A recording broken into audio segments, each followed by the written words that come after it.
नमस्कार, श्री स्वामी समर्थ. मैत्रिणींनो, आज आपण या व्हिडिओमध्ये भावाने का बहिणीच्या घरी राखी पौर्णिमेला जाऊ नये व भाऊबीजेला भावानेच का बहिणीच्या घरी जावं व यामागील काही पौराणिक कथाही पाहणार आहोत.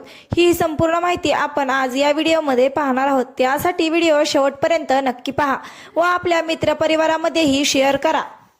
श्रावणातील पौर्णिमा हा बहीण भावाचा प्रेम आणि नात्यातील मधुरता दर्शवणारा सण.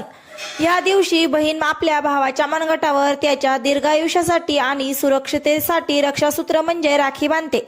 या निमित्त भाऊ बहिणीला आयुष्यभर संरक्षणाचे वचन देतो. हिंदू धर्मात रक्षाबंधन आणि दिवाळीतील भाऊबीज हे दोन सण बहीण भावाच्या पवित्र नात्याचे प्रतीक आहे. या दोन सणाबद्दल धर्मशास्त्रात एक नियम आहे. धर्मशास्त्रात असं सांगितलं गेले की रक्षाबंधनाला बहिणीने भावाच्या घरी तर भाऊबीजेला भावानेच बहिणीच्या घरी जाऊन औक्षण करायचं असतं. पण तुम्ही कधी विचार केला का यामागे नेमकं कारण काय आहे? रक्षाबंधनाच्या दिवशी भावानी बहिणीच्या घरी का जाऊ नये?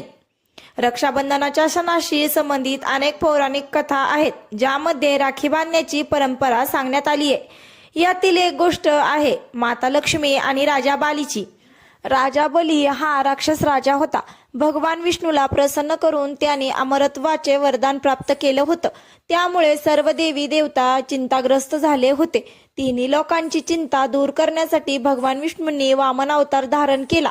त्यानंतर ते राजा बळीकडे भिक्षेच्या रूपात गेले आणि त्याला 3 पावले जमीन भिक्षा देण्यास सांगितली. बलीने वामनची विनंती मान्य केली. त्यानंतर वामनने आपल्या पहिल्या चरणात स्वर्ग आणि दुसऱ्या पायरीत पृथ्वी मोजली.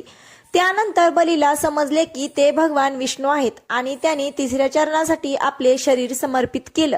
बलीच्या कृतीवर भगवान विष्णू प्रसन्न झाले आणि त्यांनी बलीला पाताळाचा राजा घोषित केलं. एवढंच नाही तर बलीच्या सांगण्यावरून ते स्वतः पाताळात राहू लागले. यामुळे माता लक्ष्मी नाराज झाली कारण भगवान विष्णू वैकुंठ सोडून पाताळात राहायला गेले होते.